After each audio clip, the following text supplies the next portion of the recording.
Assalamualaikum warahmatullahi wabarakatuh. Video kali ini saya akan membahas materi baru bab 2, yaitu mengenai statistika. Untuk statistika pasti kalian pernah mendengar istilah statistika. Jadi kalau misalkan dalam kehidupan sehari-hari itu kita sering banget membaca atau menerima beraneka ragam laporan dalam bentuk angka atau diagram. Nah, laporan tersebut itu merupakan statistik.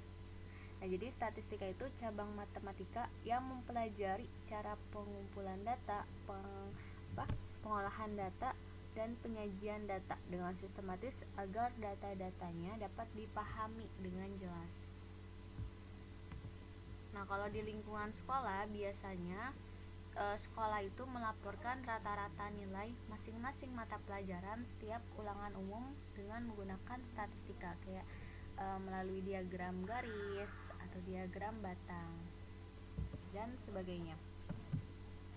Nah, mengenai bab statistika ada 5 materi pokok. Yang pertama itu mengenai penyajian data, yang kedua distribusi frekuensi, yang ketiga ukuran pemusatan, yang keempat ukuran letak data, dan yang kelima ukuran penyebaran data. Nah, dari masing-masing materi pokok ini terbagi lagi nanti menjadi data tunggal dan juga data kelompok. Nah, untuk video kali ini saya akan bahas dulu mengenai penyajian data dan juga distribusi frekuensi. Nah, untuk materi yang 3, 4, 5 itu akan dibahas di video selanjutnya. Oke, yang pertama mengenai penyajian data. Penyajian data itu dimaksudkan dengan data yang disajikan bisa dalam keempat bentuk ini. Bisa dalam bentuk diagram garis, diagram batang, diagram lingkaran, atau diagram batang daun. Nah, sebenarnya untuk diagram-diagram ini sudah kalian pelajari di tingkatan SMP ya.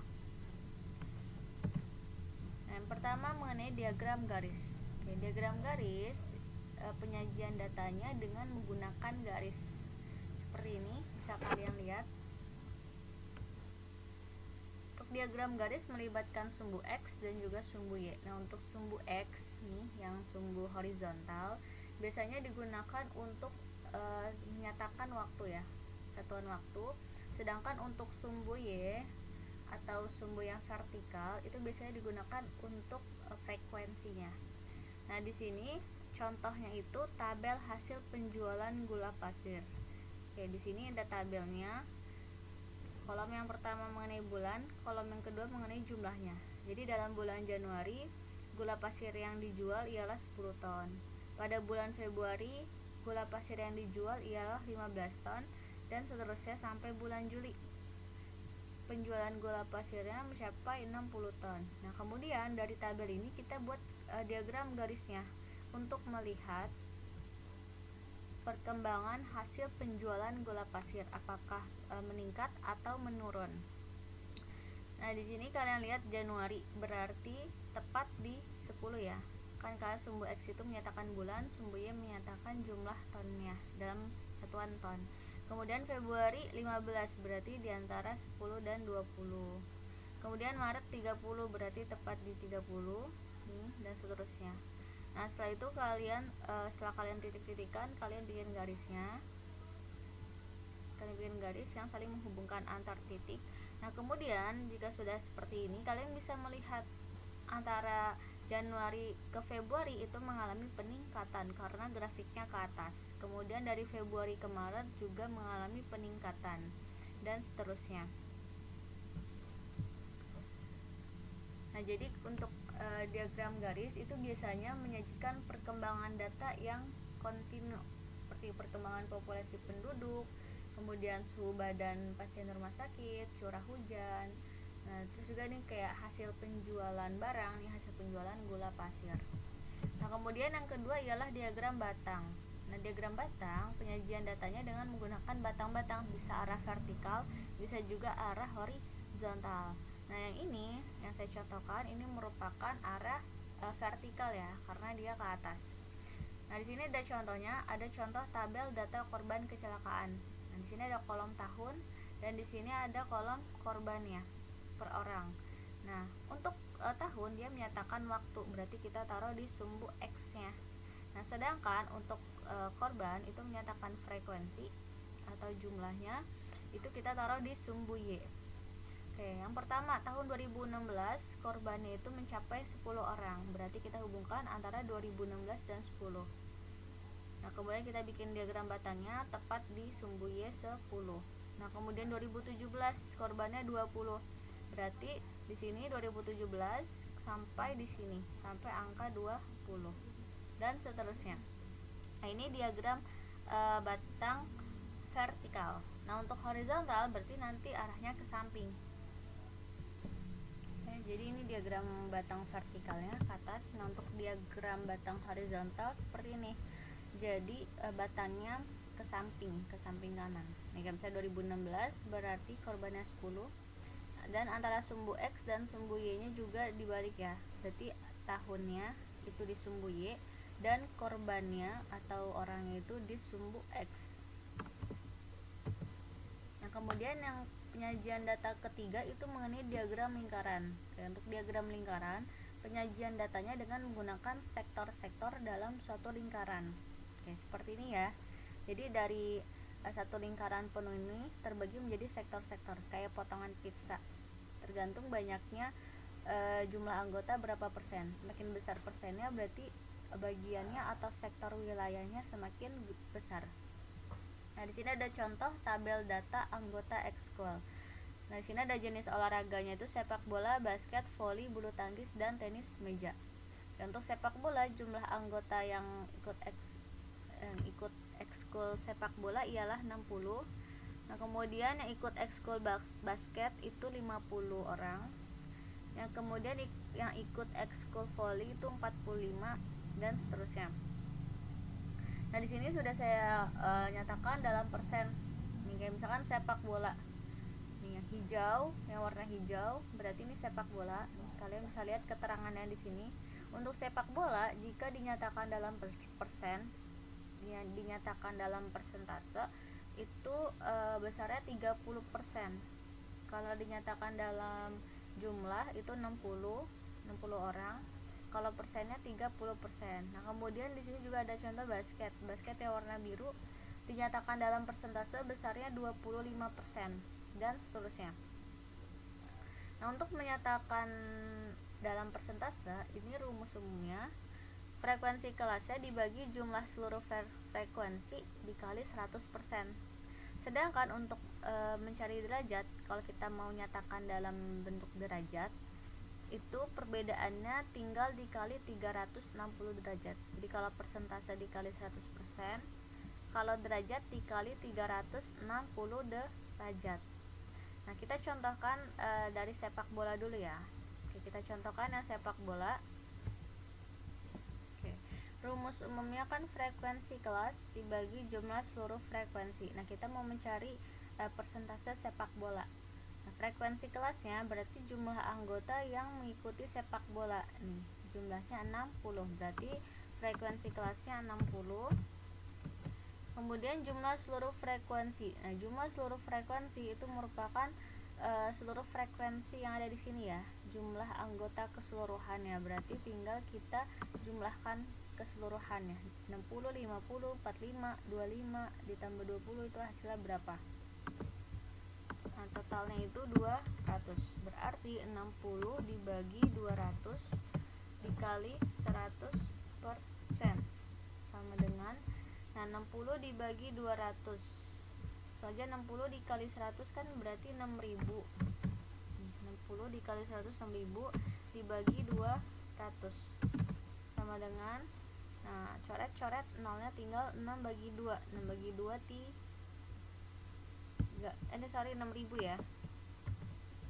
60 dikali 100 6000 dibagi 200. Berarti hasilnya 30%.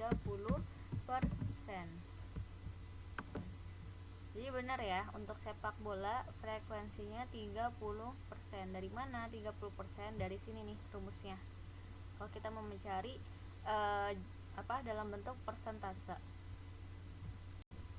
Nah, selanjutnya kalau kita mau mencari dalam bentuk derajat, rumusnya tinggal dikali ini aja, 360 derajat. Oke, kita contohkan lagi sepak bola ya. Kita cari derajatnya berapa sih besarnya. untuk sepak bola frekuensi kelasnya 60 nih, jumlah anggotanya berarti 60 dibagi jumlah seluruh frekuensi, jumlah seluruh anggotanya 200 dikali 360 derajat. Oke, sama dengan tinggal kalikan atas dengan atas. 60 dikali 360 itu 21.600 dibagi 200 sama dengan 21.600 dibagi 200 berarti hasilnya 108 derajat. Jadi bedanya di sini aja ya. Kalau persentase dikali 100%, kalau derajat dikali 360 derajat. Nanti bisa kalian coba sendiri untuk mencari persentase atau derajat dari basket, voli, bulu tangkis, dan tenis meja dengan menggunakan rumus umum yang ada di sini. Oke, selanjutnya yang keempat, penyajian data dalam bentuk diagram batang daun. Oke, diagram batang daun, penyajian datanya dalam kelompok batang dan kelompok daun. Jadi kalau ada tabel di mana kolom pertamanya itu untuk kolom batangnya dan kolom yang kedua untuk kolom daun. Nah, mengenai batang sama daun, untuk batang itu merupakan angka puluhannya dan untuk daun itu merupakan angka satuannya. Nah, kita coba dari yang pertama nih. Contoh yang pertama, ini kan ada beberapa data. Nah, kita sajikan dalam bentuk diagram batang daun. Berarti dari angka-angka ini kita masukkan ke dalam tabel, di mana angka puluhannya di kolom batang dan angka satuannya di kolom daun. Kita mulai dari poin A, 11. Ini 11, 22, 3, 66. Nah, dari yang contoh A, ini angkanya sudah terurut ya. Sudah terurut dari yang terkecil sampai yang terbesar. Berarti bisa langsung kita masukkan ke dalam tabelnya. Nah, untuk yang satuan itu terdiri dari 1, 1, 2, 2, 3, 6, 6, 7, 8, 9. Nah, kalau satuan berarti angka puluhannya 0. Nah, soalnya di daunnya kita tulis satuannya. Ada angka 1, kemudian 1 lagi, kemudian sampingnya 2, sampingnya lagi 2, terus ada angka 3, ada angka 6, 6-nya 2 kali, kemudian ada angka 7, ada angka 8, dan angka 9. Oke, yang satuannya nih ya, yang angka satuannya saya kasih tanda warna merah deh. Nah, sekarang kita lihat yang puluhan. Yang puluhan itu ada angka 10 sampai 28. Nah, sekarang kita lihat dulu angka puluhan yang depannya angka 1. Berarti terdiri dari 10, 12, 12, 15, 16, 16 dan 18. Oke, kita kasih warna biru deh. Nah, 21, 22, 28 enggak termasuk ya, karena angka puluhannya udah angka 2 nih, bukan angka 1 lagi. Nah, berarti kita pindahkan nih yang warna birunya. Berarti angka puluhannya 1. Nah, sekarang kita tinggal tulis angka belakangnya aja. 10 angka satuannya 0. Kemudian 12 angka satuannya 2. Nah, angka 12 ada 2, berarti tulis lagi angka 2. Nah, terus angka 15 satuannya 5. Angka 16 satuannya 6. Angka 18 satuannya 8. Nah, sekarang tinggal yang ini. Angka 21, 22 dan 28. Kita kasih warna ungu. Nah, 21, 22, 28 angka puluhannya angka 2 nih. Berarti di sini batangnya kita tulis 2. Nah, terus angka satuannya, angka belakangnya kita tulis nih 21, berarti angka satuannya 1. 22 angka satuannya 2. 28 angka satuannya 8. Nah, jadi seperti itu ya. Ini jawaban dari yang poin A. Nah, untuk poin B, kalian lihat sendiri di sini datanya belum terurut, belum dari yang terkecil sampai yang terbesar, masih ngacak nih. Jadi kita urutkan dulu dari yang terkecil sampai yang terbesar. Kita tulis sini. Nah, angka terkecilnya dari angka 2, kemudian angka 7, angka 8, 8, 9,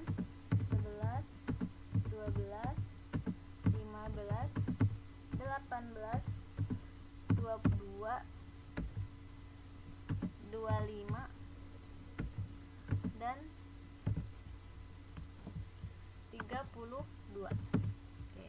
Nah, kalau sudah seperti ini, sudah diurutkan, nantinya kita pindahkan ke tabel batang daun. Kita mulai dari yang satuannya dulu. Angka satuan berarti dari angka 2 sampai angka 9. Kita kasih warna merah. Nah, untuk satuan berarti batangnya 0, daunnya tinggal kita tulis angka 2, 7, 8, 8 dan 9. Nah, kemudian di sini angka 11, 12, 15 dan 18. Ini angka puluhan, dimana angka puluhannya itu 1.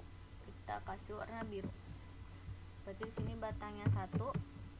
Dan di sini satuannya 11 berarti angka 1, 12 satuannya angka 2, 15 satuannya angka 5, dan 18 satuannya angka 8. Nah, berarti yang ini 22 dan 25 kita kasih tanda warna ungu. Angka puluhannya berarti angka 2 ya, angka depannya. Berarti ini 2. Nah, 22 angka satuannya 2, 25 angka satuannya 5. Nah, kemudian tinggal yang ini 32.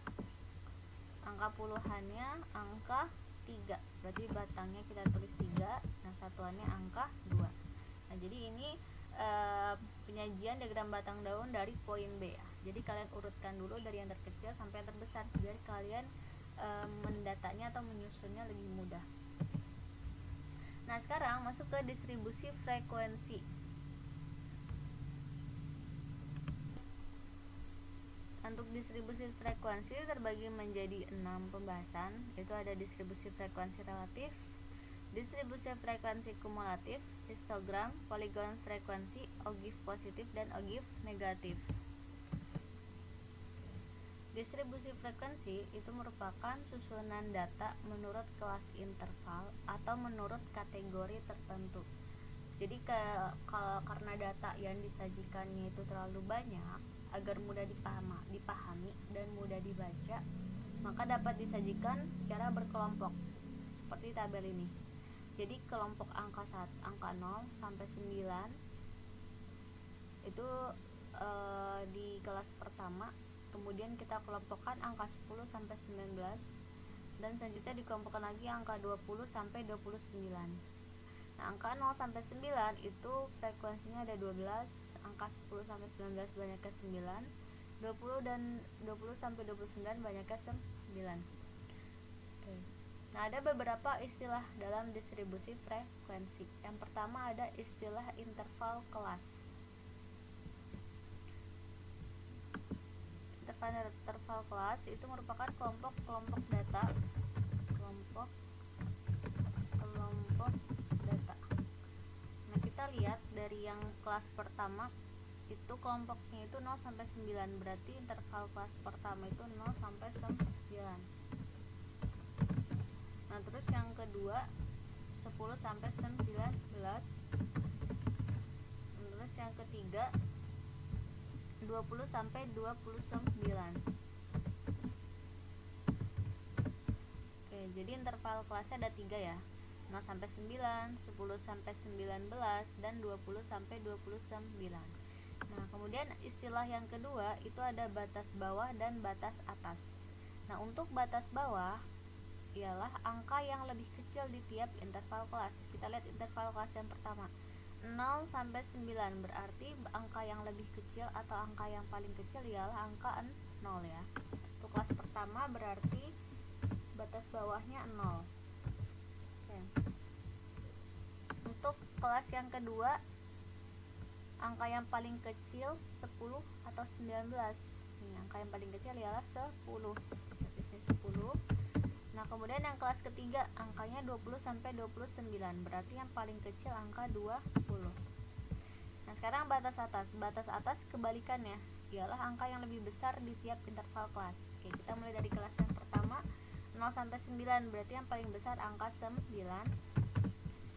Kelas yang kedua 10 sampai 19, berarti yang paling besar angka 19. Kemudian kelas ketiga 20 sampai 29, berarti yang paling besar 29. Nah, istilah selanjutnya ada tepi bawah. Untuk tepi bawah itu rumusnya batas bawah dikurang 0,5. Kita mulai dari kelas yang pertama ya. Kelas yang pertama 0 sampai 9. Batas bawahnya angka 0 ya tadi. Karena angka yang paling kecil 0, berarti 0 dikurang 0,5. Sama dengan min 0,5. Nah, yang kelas yang kedua, batas bawahnya 10, berarti 10 dikurang 0,5, hasilnya 9,5. Tepi bawah kelas ketiga itu batas bawahnya 20, berarti 20 dikurang 0,5, hasilnya 19,5. Nah, sekarang tepi atas. Untuk tepi atas kita gunakan rumusnya itu batas atas, tapi tandanya ditambah. Batas atas ditambah 0,5. Kita mulai dari yang kelas pertama, 0 sampai 9. Batas atasnya 9, berarti 9 ditambah 0,5 sama dengan 9,5. Nah, kelas yang kedua 10 sampai 19. Berarti batas atasnya 19, berarti 19 ditambah 0,5, hasilnya 19,5. Nah, yang kelas ketiga 20 sampai 29, berarti batas atasnya 29. Jadinya 29 ditambah 0,5, hasilnya 29,5.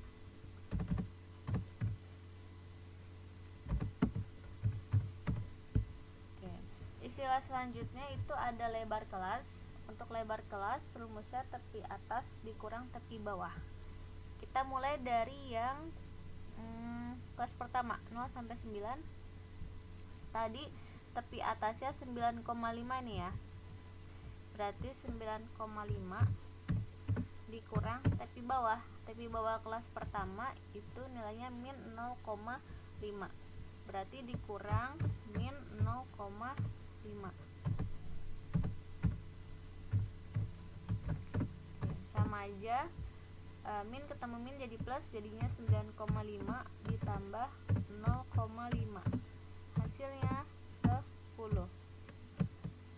Untuk lebar kelas sebenarnya kita pakai perwakilan aja ya. Kalau kelas pertama hasilnya 10, pasti nanti kelas kedua, kelas ketiga juga hasilnya 10, karena lebar kelas di tiap kelas itu besarnya sama. Kita coba aja nih, untuk kelas kedua tepi atasnya 19,5 dan tepi bawahnya 9,5. Berarti 19,5 dikurang 9,5. Nah, hasilnya 10 juga. Nah, untuk yang kelas ketiga tepi atasnya 29,5, tepi bawahnya 19,5. Berarti 29,5 dikurang 19,5, hasilnya 10 juga. Jadi untuk lebar kelas pasti hasilnya sama semua ya, antara kelas pertama, kelas kedua, dan kelas ketiga, dan seterusnya. Nah, selanjutnya langkah menyusun tabel distribusi frekuensi. Nah, jadi sekarang kebalikannya. Kalau di soal itu ada beberapa data yang telah disajikan, kemudian kita diminta untuk membuat tabelnya secara berkelompok. Kayak seperti ini nih, kita bikin interval dari nilai yang terkecil sampai yang terbesar. Tapi kita belum tahu kan untuk lebar kelasnya berapa, kemudian frekuensinya berapa, dan seterusnya. Jadi di sini ada caranya. Yang pertama, nih kita tentukan dulu data terkecil dan data terbesarnya. Data terkecil x1, data terbesar xn. Oke, ini data yang mau kita bikin ini ya, tabelnya. Kita bikin tabel secara berkelompok. Oke, yang diketahui yang pertama mengenai x1. X1 data terkecil, berarti kalian lihat dari susunan data ini, angka terkecilnya ialah angka 141 ya. Berarti X1 nya 141. Nah, kemudian kita tulis XN nya, data terbesar. Nah, angka yang terbesar ialah angka 164. Berarti sini kita tulis 164. Nah, kemudian ada lagi ini nih, kelas interval. Atau kita tulis dulu aja N nya, banyaknya data. N nya banyaknya data, berarti seluruh data ini banyaknya ada berapa nih? Ada 30 ya. 6 ke samping, 5 ke bawah. Berarti 6 kali 5 hasilnya 30. Nah, kemudian kita cari nilai K nya nih. K itu banyaknya kelas. kita cari nilai K dengan rumus Stargess, dimana rumusnya K sama dengan 1 ditambah 3,3 log N.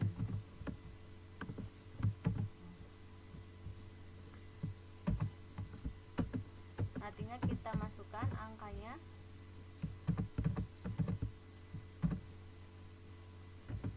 Berarti 1 ditambah 3,3 log N. Log N nya 30, berarti log 30 sama dengan 1 ditambah 3,3. Nah, log 30 itu hasilnya 1,48. 1,48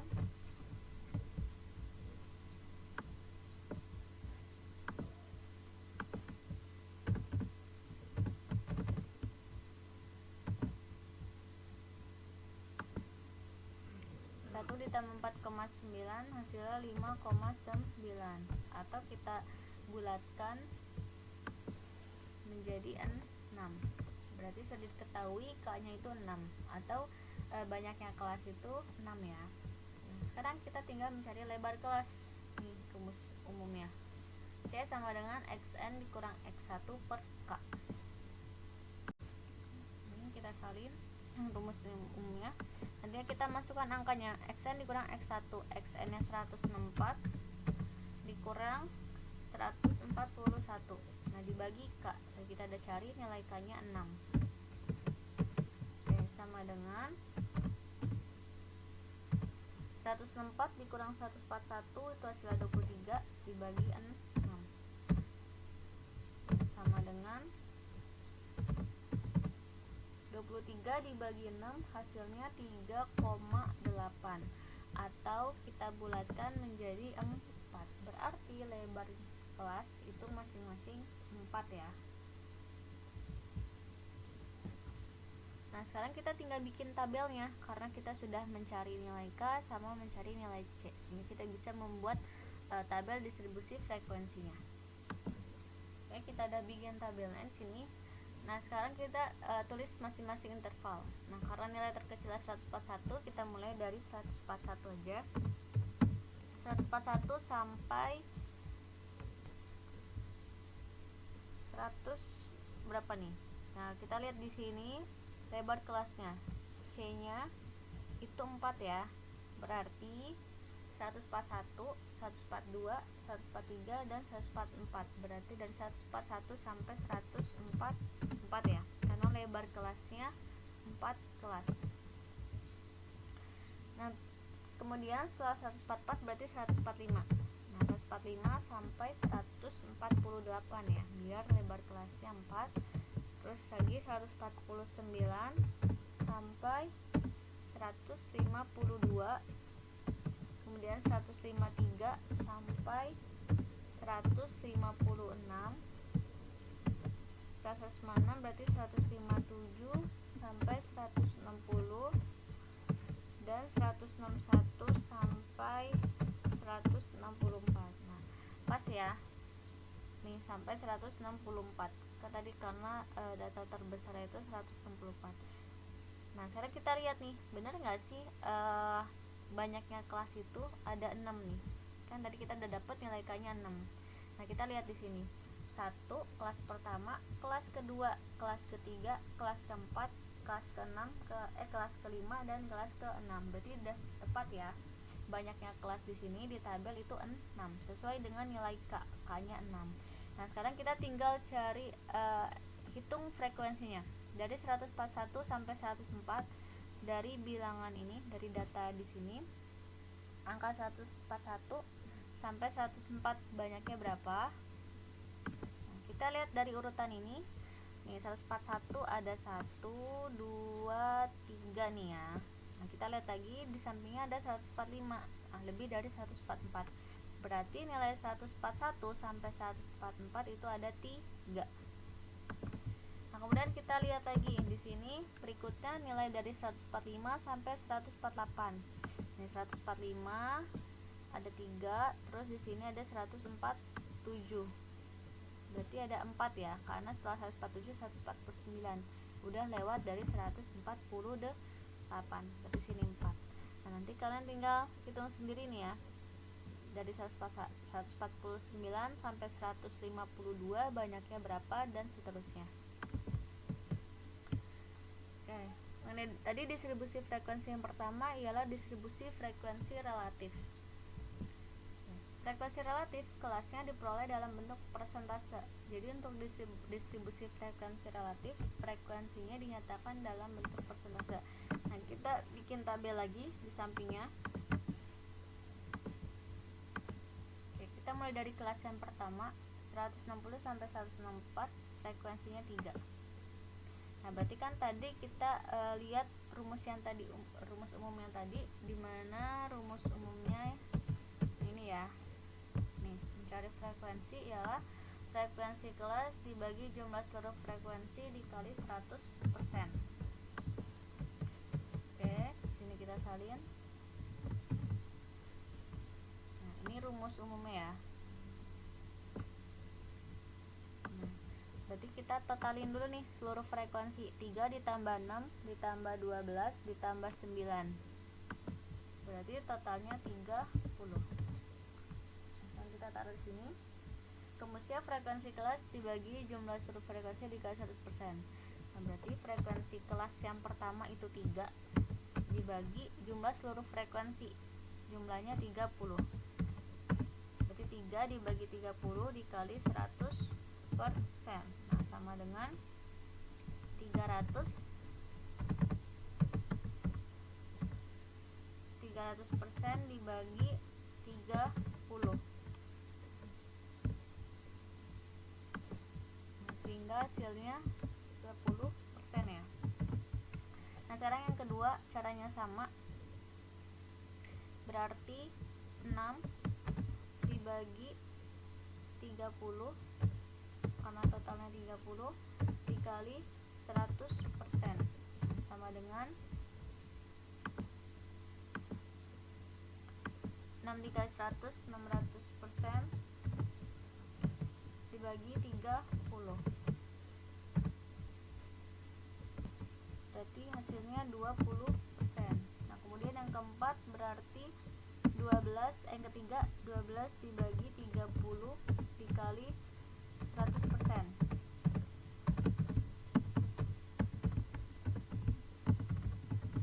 Nah, sama dengan 1200% dibagi 30. Berarti hasilnya 40%. Kemudian yang terakhir berarti 9 dibagi 30 dikali 100%, sama dengan 9 kali 100%, 900%, dibagi 30, sama dengan 30%. Nah, dimana pasti total semuanya udah 100% nih. 10% ditambah 20% ditambah 40% ditambah 30% ialah 100%. Berarti sudah benar perhitungannya ya. Jadi seperti itu untuk mencari frekuensi relatif dari dalam bentuk persentase. Nah, yang kedua ada distribusi frekuensi kumulatif. Nah, untuk distribusi frekuensi kumulatif ada dua, frekuensi kumulatif kurang dari dan frekuensi kumulatif lebih dari. Nah, terus yang kelas pertama 160 sampai 164. Nah, karena di sini frekuensi kumulatif kurang dari, berarti sini kita pakai tanda kurang dari. Nah, untuk kurang dari pakai tepi atas. Tadi kan batas itu 164, berarti 164 ditambah 0,5 jadi 164,5. Nah, kemudian yang di sini berarti batas atasnya ditambah 0,5, berarti 169,5. Nah, di sini tambahkan kata kurang dari. Nah, kemudian di sini selanjutnya 174 ditambah 0,5 berarti 174,5. Di sini tambahkan tanda kurang dari. Di sini juga sama, berarti 179 ditambah 0,5 jadi 179,5. Di sininya tambahkan kata kurang dari.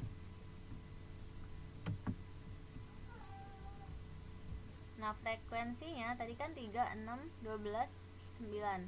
Nah, karena di sini pakai kumulatif, berarti kelas pertamanya benar 3. Nah, kelas kedua tinggal ditambahkan 3 ditambah 6 jadinya 9. Nah, kemudian 9 ditambah 12 jadinya 21. Dan 21 ditambah 9 jadinya 30. Oke, ini frekuensi kumulatif kurang dari. Nah, sekarang untuk distribusi frekuensi kumulatif lebih dari, berarti kita pakai tepi bawah. Nah, untuk tepi bawah tadi rumusnya batas bawah dikurang 0,5. Nah, batas bawahnya 160. 160 dikurang 0,5 jadinya 159,5. Ini hapus, kita tambahkan kata di sampingnya lebih dari. Nah, ini juga sama. Berarti 165 dikurang 0,5 jadinya 164,5. Di sini tambahkan kata lebih dari. Nah, ini juga sama. Berarti 170 dikurang 0,5 jadinya 169,5. Sampingnya tambahkan kata lebih dari. Nah, ini juga 175 dikurang 0,5 jadinya 174,5. Tambahkan kata lebih dari. Nah, untuk frekuensi kumulatif lebih dari, kebalikannya nih. Jadi frekuensi kumulatif yang pertama berarti keseluruhannya tadi 30. Nah, 30 dikurang 3 ialah 27. Nah, kemudian dikurang lagi 6 ya, jadinya 21. Kemudian dikurang lagi 12, jadinya angka 9. Nah, ini frekuensi kumulatif lebih dari. Nah, selanjutnya yang ketiga, histogram. Nah, untuk histogram, penyajian data berkelompok dalam bentuk diagram. Jadi dia hampir sama kayak diagram batang, cuman antara batang pertama dengan diagram batang kedua tidak ada celah nih, jadi dempet-dempetan. Tadi kan kalau diagram batang kayak gini, antara batang satu dengan batang dua ada celah. Nah, kalau histogram itu bentuknya kayak gini, dempet-dempetan, tidak ada celah antara batang satu dengan batang kedua, tiga, dan keempat. Nah, di sini contohnya ialah tabel tinggi badan pemain sepak bola. Masih sama nih tabelnya kayak yang sebelumnya. Ya, untuk rentang 160 sampai 164 frekuensinya 3. Ini kayak gini. Pokoknya dia sama kayak diagram batang ya, cuman bedanya dia saling berdempet antara satu dengan yang lainnya. Nah, selanjutnya di sini ada poligon frekuensi. Kalau poligon frekuensi ialah diagram yang bentuknya menyerupai poligon atau segi banyak, makanya dinamakan poligon karena bentuknya kayak segi banyak nih. Segi. Nah, dia tuh kayak diagram garis. Tapi titik-titiknya merupakan titik tengahnya histogram. Nih, contohnya masih sama kayak tadi, contoh tabelnya tinggi badan pemain sepak bola, tapi dinyatakan dalam bentuk diagram garis. Nah, poligon terbagi menjadi dua, poligon kumulatif kurang dari dan poligon kumulatif lebih dari. Nah, untuk yang kumulatif kurang dari itu grafiknya akan naik ke atas seperti ini. Nah, sedangkan kalau poligon kumulatif lebih dari, grafiknya akan turun ke bawah. Untuk kumulatif kurang dari, kita pakai tabel yang tadi ya, yang ini nih. Yang kurang dari sekian, frekuensi kumulatifnya sekian. Nah, begitupun yang poligon kumulatif lebih dari, kita pakai tabel yang ini, frekuensi kumulatif lebih dari. Poligon. Nah, sekarang mengenai ogive. Kalau ogive ialah bentuk poligon dengan kurva mulus. Ogive positif, poligon frekuensi kumulatif kurang dari dihubungkan dengan kurva mulus. Sedangkan kalau ogive negatif, poligon frekuensi kumulatif lebih dari. Jadi sama kayak gini ya. Kalau ogive positif itu merupakan poligon kumulatif kurang dari, tapi perbedaannya bentuk kurvanya dia lebih mulus. Nah, sedangkan kalau ogive negatif itu poligon kumulatif lebih dari, sedangkan kurvanya lebih mulus untuk ogive. Jadi untuk ogive positif itu kurvanya ke atas, dan untuk ogive negatif kurvanya ke bawah. Cukup sekian pembahasan materi pada video kali ini. Untuk pembahasan selanjutnya yaitu mengenai data tunggal dan data kelompok akan dibahas di video selanjutnya. Wassalamualaikum warahmatullahi wabarakatuh.